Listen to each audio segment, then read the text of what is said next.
Salut à tous, c'est Romain le plombier, entreprise TPF pour Réo. Aujourd'hui, on va vous faire un petit tuto de remplissage des nourrices multizones classiques de chez Réo. Voilà. Donc pour faire ça, on raccorde comme d'habitude l'arrivée d'eau générale sur la vanne de vidange, qui est ici, et on vient raccorder la vidange sur la vanne qui est ici. On va ensuite procéder à une mise en eau boucle par boucle et venir rejeter l'air et l'eau de la boucle sortante. On rentre par le départ, on sort par le retour. C'est une procédure classique. Donc maintenant, ce qu'on va faire, l'eau arrive à l'intérieur de la nourrice grâce au petit bouchon qui est fourni avec la nourrice. On se met en place, hop, et là on vient dévisser.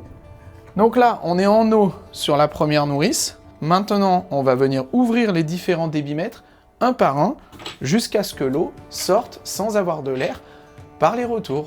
Voilà. Donc on ouvre le débitmètre. Et là, on va venir ouvrir en fait jusqu'à ce qu'on n'ait plus d'air.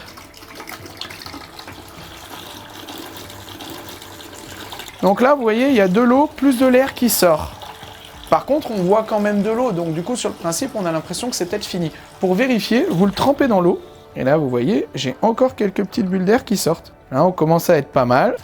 On a un débit constant, pas de bulles d'air. Ça veut dire qu'on est bon. On peut fermer la boucle. La boucle est fermée. Et je passe à la boucle d'après.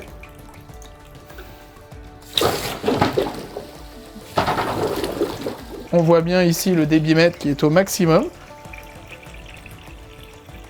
Donc là, on voit que tous mes débitmètres sont en eau. Maintenant, toutes les boucles sont remplies. Plus d'air dans l'installation. Tout ce qui nous reste à faire, étant donné qu'on a 3 bars dans le réseau, c'est remplir l'installation en faisant monter en pression jusqu'à 3 bars. Et après, on peut couler. À bientôt!